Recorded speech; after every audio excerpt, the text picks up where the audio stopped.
Turn with me to the book of Second Chronicles. Second Chronicles is after First Chronicles, and First Chronicles is after Second Kings. So First Kings, Second Kings, and First Chronicles, and then comes Second Chronicles. Second Chronicles from chapter 1 onwards.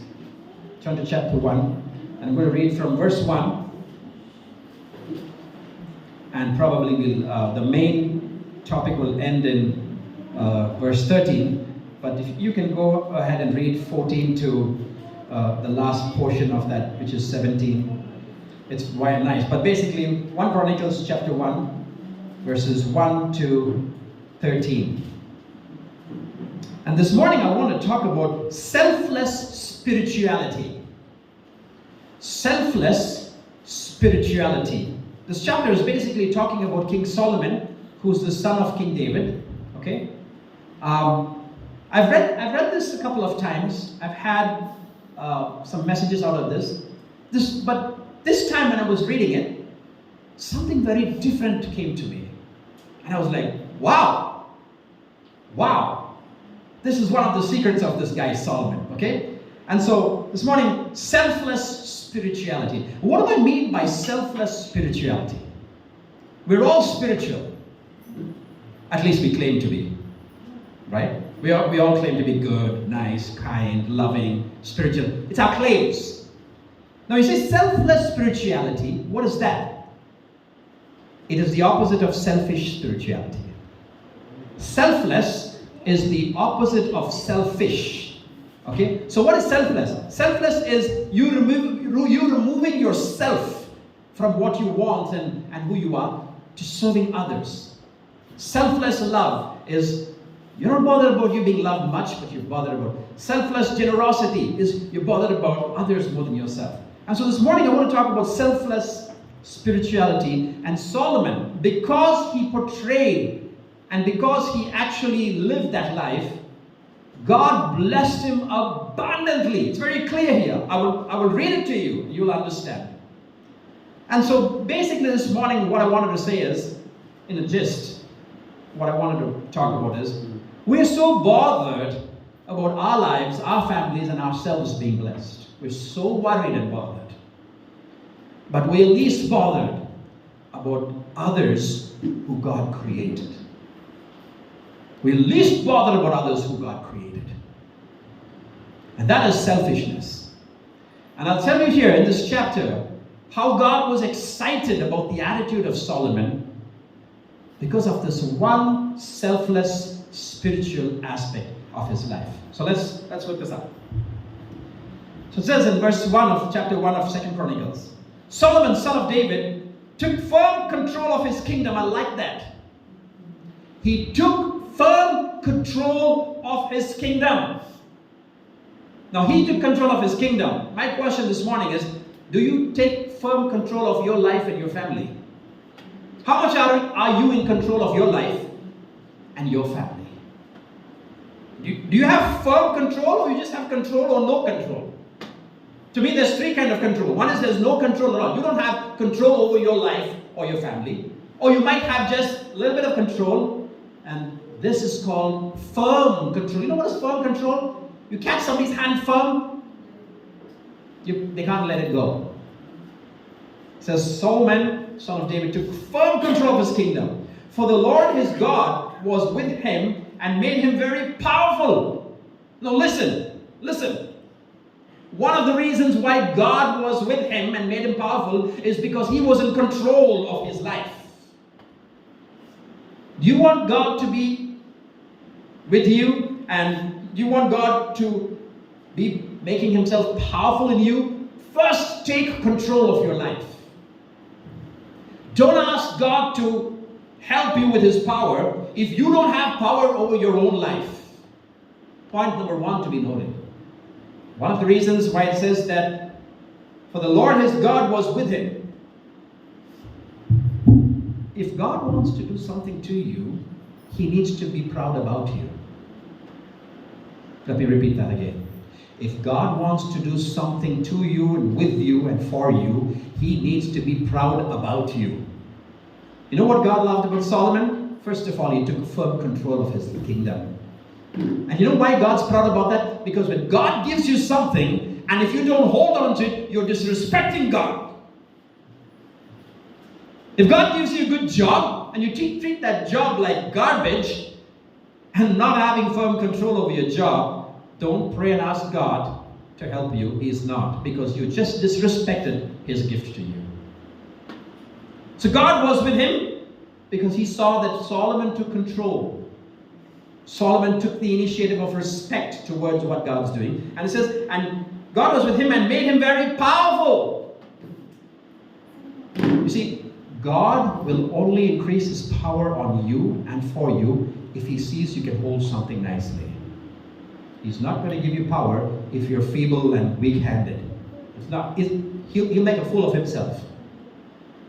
And so it starts off by saying God was with him, gave him power, because what Solomon had control of. Okay? Note that. And says verse 2, Solomon called together all the leaders of Israel, the generals and captains of the army, the judges and all the political and clan leaders. You know what was the second thing he did? He rounded up all his people. Hey, all you dudes, all my leaders, my chaplains, my political leaders, my MLAs, my MPs, come here. I don't care what you are, who you are. I don't care what designation you have. I want to tell you something. There's some priority here. Come here. There's something that I want to do with you, for you, and for us. Look at the control. That's what I call control of the kingdom. You know, sometimes in our lives and in our families, we don't have control. And then we say, God, let your power work in me. His power is not going to work in you. You're not in control of your family. You know, many times I keep looking at husbands. And the first thing that I tell a husband when things are going wrong, be a man. And they look at me and say, I am a man. Now, I'm not talking about the pant and the shirt you're wearing. That's not what I'm talking about. I'm talking about you being a man emotionally, sensibly, psychologically, and in control. Be a man. Do you know something? Many years back, I understood this. When a man doesn't be a man in the home, the woman becomes a man. Don't get me wrong. Please don't get me wrong. When a man doesn't be a man in the home, the woman becomes a man. In what way? In leadership and control. Somebody has to have control. Somebody has to have control. And that's sad. Because God's intention was not for the woman to take that responsibility of the man. God entrusted a man with some responsibility. And when the man doesn't do it, that itself is a problem. And so it says here, Solomon called all these guys. Then he led the entire assembly to the place of worship in Gibeon. Wow! The first thing Solomon did was take control of his kingdom. The second thing he did was call all these guys. And the third thing he did was take them to the place of worship. You see where Solomon got his blessing from? He's a smart guy. His priorities were all right. Very systematic and very smart. And so he takes all these guys and led the entire assembly to the place of worship in Gibeon. For God's tabernacle was located there. This was the tabernacle that Moses, the Lord's servant, had made in the wilderness.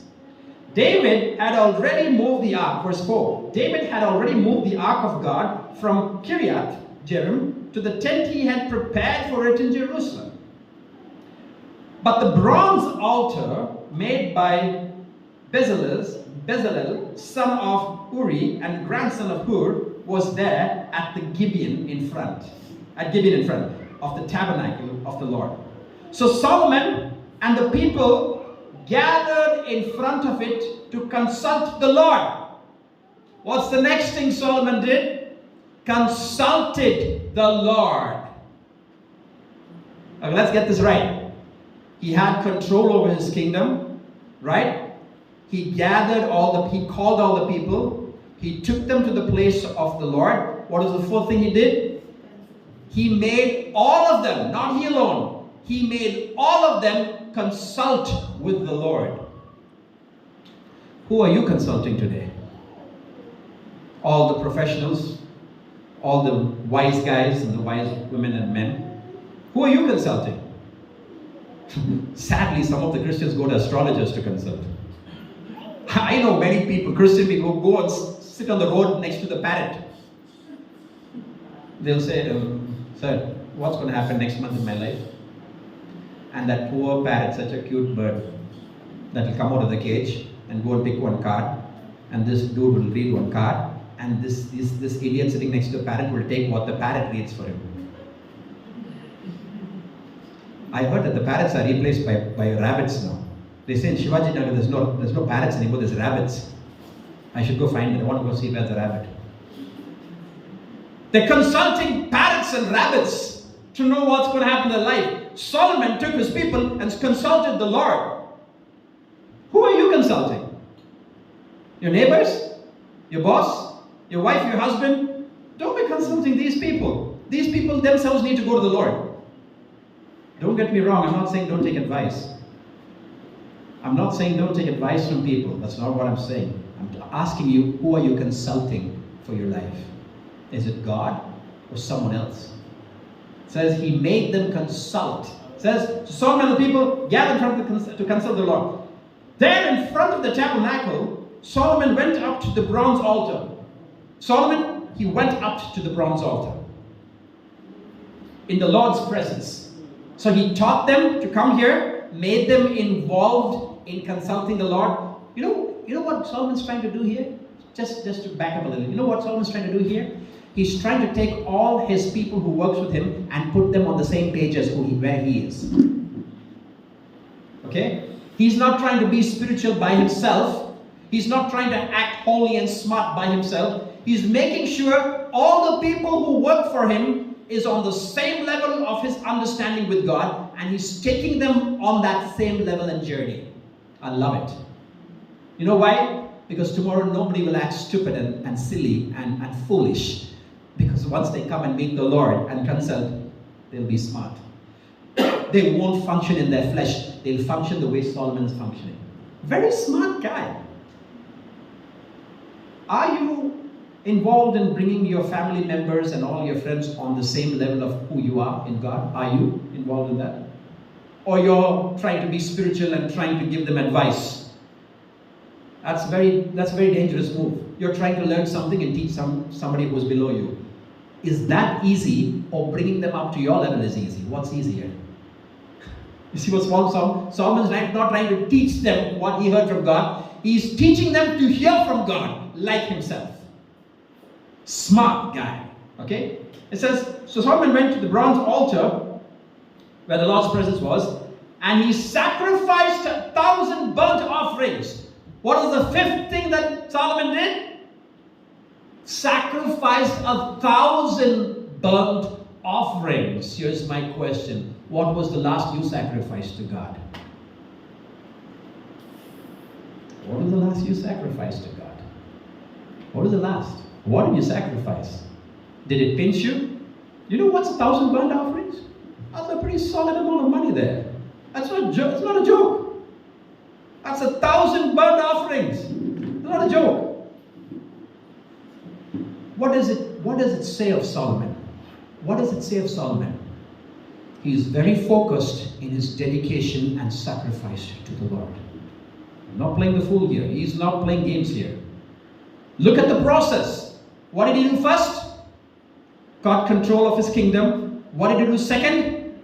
Called his people. Third, led them to the place of worship. Fourth, consulted the Lord. Fifth, he went. Do you think these people are not seeing what he's doing? Do you think these people are not seeing what he's doing? He kept them there. They have become his audience now. He went ahead to the bronze altar to show them what he's doing. For what? So that they get to do what he's doing and be blessed also. He's teaching them. He's training them. So he goes there. He offers 1,000 burnt offerings on it. Now listen, verse 7 onwards, the drama starts. The blessing starts from verse 7 onwards. I love this. 7th verse onwards, look what happens. That very night, after Solomon did all that stuff, that night, it says, God appeared to Solomon and said, look at what God's saying. I'm just praying and hoping that I'll hear something like this from God. I pray that will be your prayer too. It says, that night, God appeared to Solomon and said, what do you want? Ask, and I will give it to you. Oh my gosh. This is not your pastor telling this. This is not your father and mother or your leader or your cousin who's in Dubai working and earning money telling this. This is God, the creator of heaven and earth. That very same night comes to Solomon. Solomon, what do you want? Ask of it. I will give you anything. No conditions apply.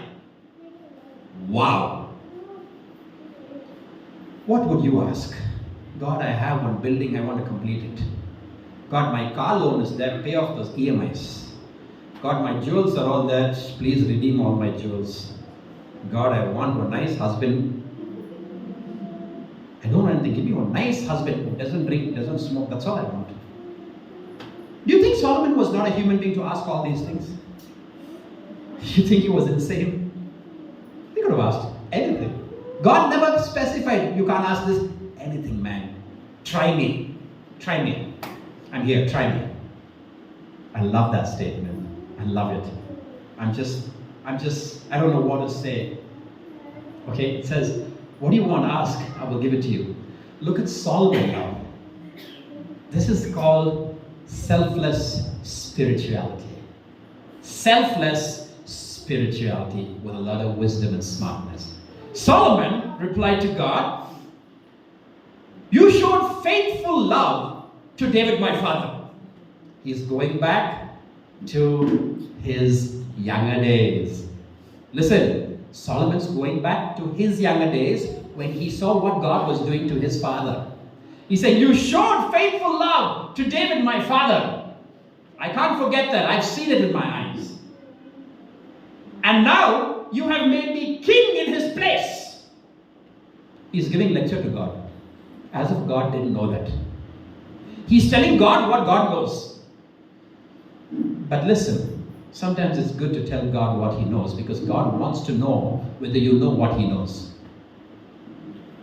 Do you get it? Don't say God knows it, he'll understand. No. He wants you to mention, to understand what he knows, that it comes from your mouth. And Solomon did that. Solomon said, and you made me king in his place.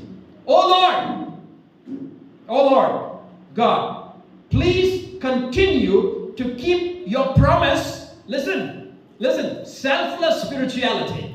Please continue to keep your promise to David my father.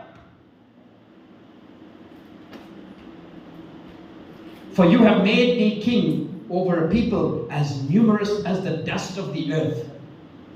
God, you continue with your promise to my father.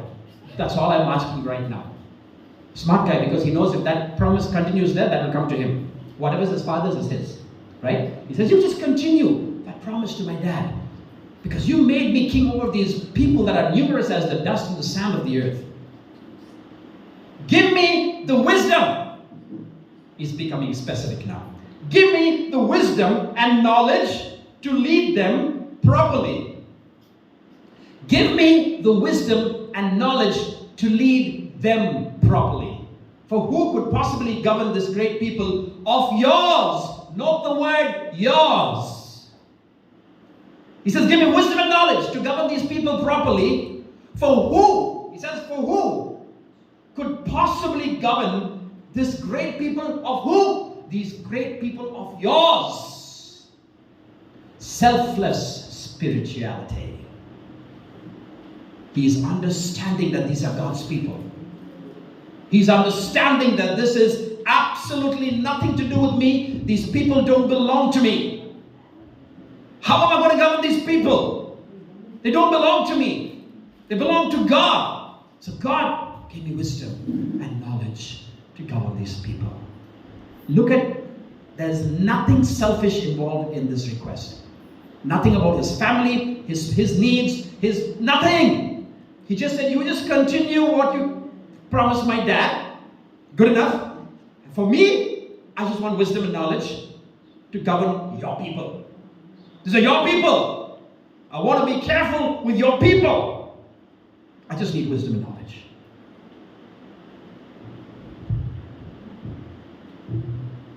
Verse 11. Verse 11. God must be, by now God's like, oh my, I'm imagining, God must be looking at all his angels saying,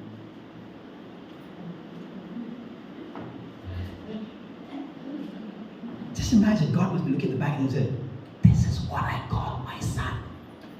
Look at his attitude. And the angels must be going, they've never seen much of those kind of guys around. Everybody was selfish during that time.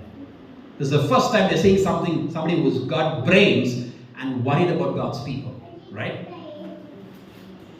Verse 11, God said to Solomon, listen, God said to Solomon, because your greatest desire is to help your people. Now listen, God's turning the whole table around now. He says, because your greatest desire is, he never said to help my people, he said your people. You know what God did? He took all his people and gave them to Solomon. He took all his people and said, Solomon, they're not mine anymore, they're yours. Look how he just took all his property and pushed it to Solomon. He said, because you have this great desire to help your people, okay, and you did not ask for wealth. Solomon, I just realized you didn't ask for wealth. You didn't ask for riches. You didn't ask for fame or even the death of your enemies. You didn't even tell me, kill that neighbor guy who bugs me every day. You didn't even say that, Solomon. Because you didn't say these things. Or you never even asked me for long life. It says, you never even asked me to kill your enemies. You never even asked me for long life. But rather, you asked for wisdom and knowledge to properly govern my people.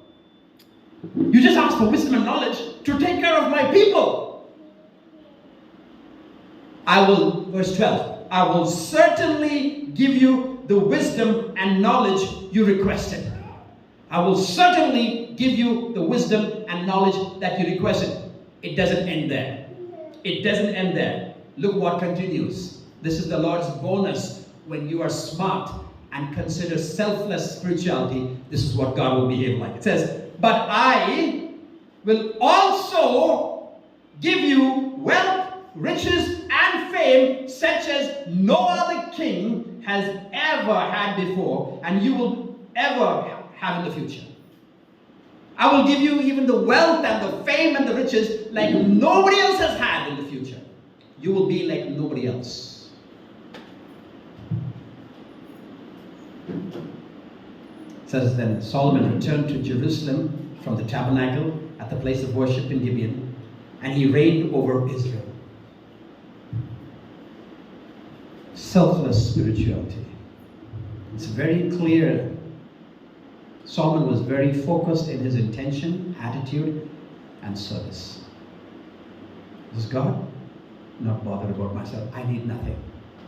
Since you gave me all these people, I want to be responsible and smart. Just give me wisdom and knowledge. Along with that, he got everything that he never asked for. Here's my questions for us this morning. Do you think God doesn't know what you need? Do you think? You think he doesn't know what you need? Do you think he's not aware of the problems you're going through? Do you think he doesn't know when to give you, what to give you, and how to give you? Do you think he has forgotten about something that you asked him 1 year back, or 1 month back, or maybe 5 years back? Do you think?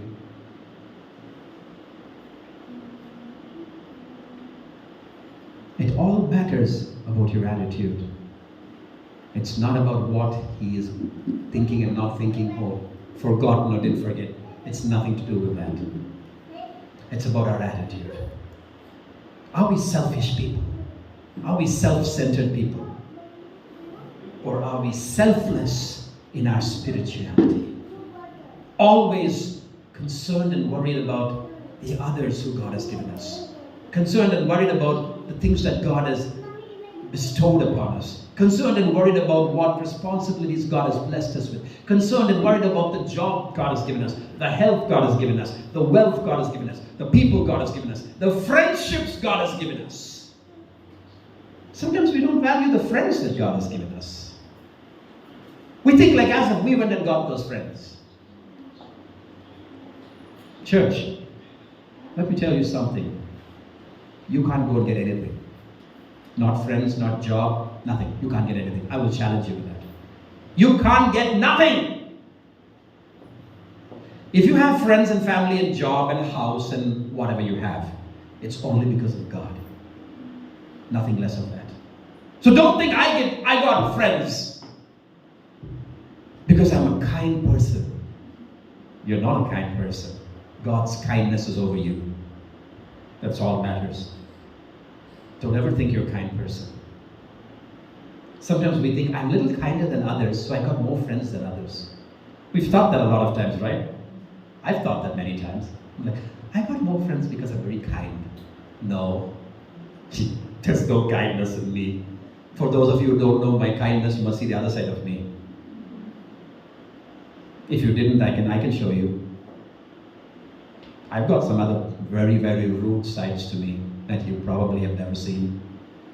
I don't want you to see it also. We're not kind. We're not kind. We're not good. We're not generous.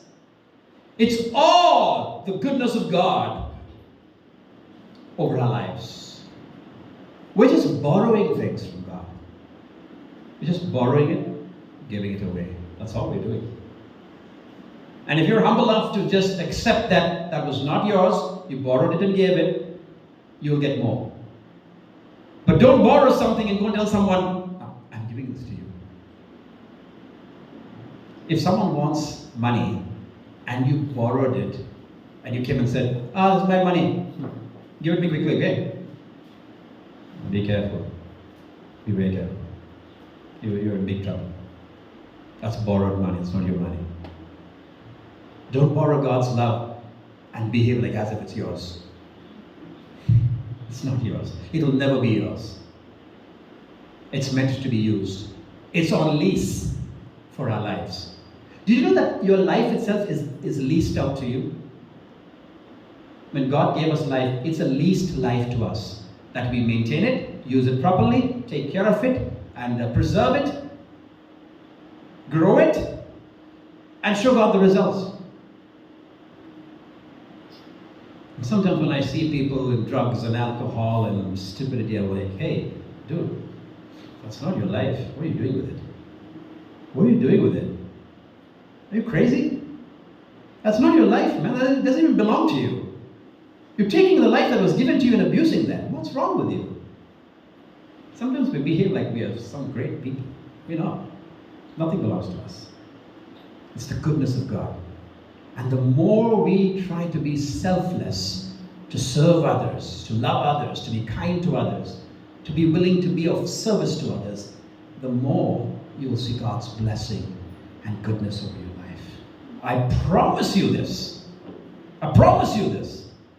I'm talking this with 1,000% of conviction because I have actually caused this to work in my life personally. For the last 25, 30 years of my life, I've actually allowed God to do these things in my life. I didn't care much about my life and my family. I would care much about others. I'm not boasting and bragging. I'm very proud about what I do and who I am. Sometimes I go a little overboard. That's another story. But I'm just telling you, it's much better to be overboard than be underboard. It's much better to overdo these things than not do them at all. Ask yourself this morning, are you selfish in your spirituality, or are you selfless in your spirituality? Ask yourself the question, who do you consult? Ask yourself the question, have I taken control of my life like Solomon took of the kingdom? Ask yourself the question, have you led the people that you know to God? The presence of God. Did you help them to consult with you, to the Lord? The next question is, what sacrifice did you give the Lord? What sacrifice? What sacrifice was the last that you gave the Lord? You see, let me finish with this. Don't waste your time praying and fasting when you didn't do your first 3 jobs well. You're not taking control of your life. You're not calling people to God. You're not helping them to consult. You're not offering sacrifices, but you're fasting and praying for blessing. Where's that going to come from? From where is that going to come from? You see where Solomon's blessing came from? After he processed all this.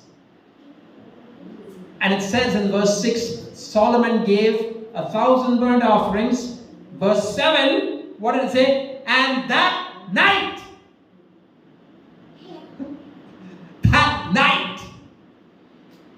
God came to him. And here's the beauty. Here's the beauty. Solomon never called upon God. Solomon never called upon God. God came to Solomon. Because of how he behaved, God showed up to him. We are calling upon God. We are doing this. We are doing that. He is not even close to us. He is very far away. Solomon never asked God to come. Never said anything. Just did what he's supposed to do. God showed up. You want God to show up? Do what you're supposed to do. I always, many times I've had people come and say, Pastor, pray for me. Anna, pray for me. Uncle, pray for me. A lot of problems in life. I said, okay, we'll work on that. First things first. You know what's my first question? First things first. I don't pray for anybody until I get clarity on why I'm going to pray. So the first question I'll ask them is, did you give your tithe to the Lord? Actually, a little bit difficult. Okay. Why can't you get that difficulty sorted out and then we'll come back to prayer? You've robbed God all these weeks and months. You thought that your bills and your priorities were supposed to be paid. Good, they were supposed to be paid, but you just robbed God and paid them. You took God's money and paid your bills. And you're going back to the person who you robbed from and saying, bless me. Does it make sense? I said, you know what? Go do your job. Go do your job. You pay your tithe. Don't rob God. Don't fool around with God. Prioritize God. Love God. Do this for 1 or 2 months. Come back to me if you have that same problem. We'll pray. But I'm guaranteeing you, you won't even come back to me. That problem won't even exist. I said, there's a hole in your life right now. And the blessings are going out through the hole. Because you're just robbing and cheating God.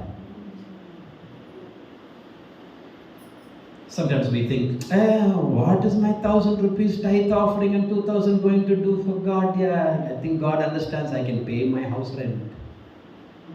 If that's what you're convinced, go ahead. Bless you. Go ahead. But don't go around asking people to pray for you. Don't ever do that. I'm requesting, don't ask people to pray for you if you're robbing God, or cheating God, or manipulating God, and not honoring God. What did Solomon do? What did Solomon do? First of all, he took control of his life. He got his senses all right. Let me get my life back here. Called all the people. Hey, come here, I want to take you to the place. Took them to the presence of the Lord. Consulted with them. And then finally taught them something that they need to hear and see for the rest of their life. Offered 1,000 offerings as burnt offerings. Did he ask God to come see him and bless him? God showed up. I've told people this. If you do, I've told this 1,000 times to people. And I will tell it another 10,000 times and I will never regret for telling it. You just do what you're supposed to do to God, and I promise you half your prayers will not be prayed at all. You won't even pray half the prayers that you were praying all this while if you just do what you're supposed to do to God. You won't have problems to pray for the way you're having it right now, because you're just cheating God, manipulating God, taking God for granted, taking Him lightly, abusing God, robbing God, and saying, "Where's my blessing?" You should not be blessed. Should not be blessed. Yesterday I was in my traffic warden meeting. It was an Apex meeting and all the big leaders. It was very funny. I was the only guy there. So promotions come with lines on our tags, right?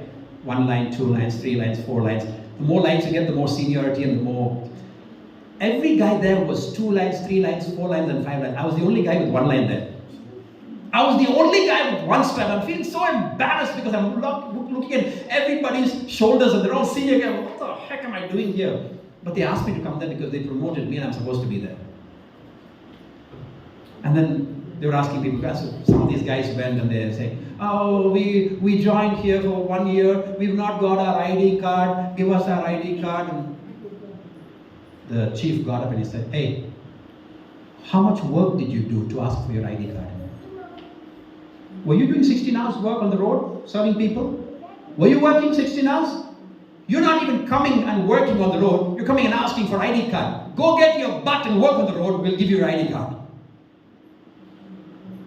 The whole room was... We went to God. "Hey, my blessing, I'm pressing. Hey, did you do what you're supposed to do? Go do that stuff and come back to me. Take your blessings and go." How's that for a reply? Sorry, I'm being a little harsh this morning, but I'm just enjoying it because I know God wants to communicate something to us this morning. And trust me, you take this and use it, your blessing. Nothing's going to come to me.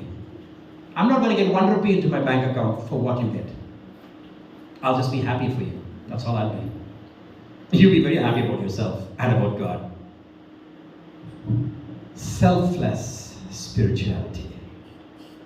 Don't be bothered about yourself and your surroundings. Be bothered about others. And to sum it up, don't try to bypass what you're supposed to do and go and argue with God. Very dangerous thing to do. First of all, you won't get an answer or reply. It'll be all just blank. And you'll be wondering, why is God not speaking? He doesn't speak for things that you're not supposed to be asking. Go do your homework, do your job, be that good guy and good girl, then get to God and argue with Him.